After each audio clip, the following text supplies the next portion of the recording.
Les 3 étapes de l'effacement d'un peuple selon Cheikh Anta Diop. Le meurtre intellectuel.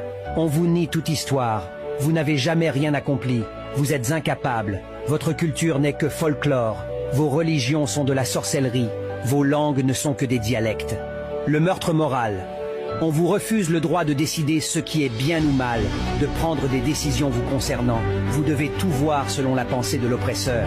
Seul lui peut vous donner la légitimité morale pour entreprendre toute action. Le meurtre physique. C'est déjà arrivé aux Indiens d'Amérique, aux aborigènes d'Australie, aux Noirs de Libye. Le peuple noir en général est en danger. Les dommages causés par l'occupant ne sont pas encore guéris. L'aliénation culturelle fait désormais partie intégrante de notre être, de notre âme, et même lorsque l'on pense s'en être débarrassé, ce n'est pas encore le cas. Et souvent, le colonisé ou l'ancien colonisé ressemble à cet esclave du 19e siècle qui, libéré, va jusqu'à la porte puis revient à la maison car il ne sait pas où aller.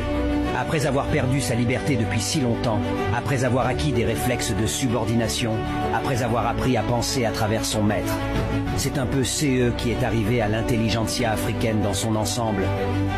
Vous avez répondu par des actes à l'infériorité, et par conséquent, vous avez en quelque sorte confirmé ou supposé l'infériorité du monde noir, puisque la vérité doit lui venir de l'autre camp. Si je n'étais pas intimement convaincu de l'égalité des races, de la capacité de chaque race à façonner son destin culturel et intellectuel, je serais déçu de constater une hiérarchisation des races. Cela signifierait qu'il faudrait s'attendre à une disparition d'une manière ou d'une autre. Sobel dit honneur. Les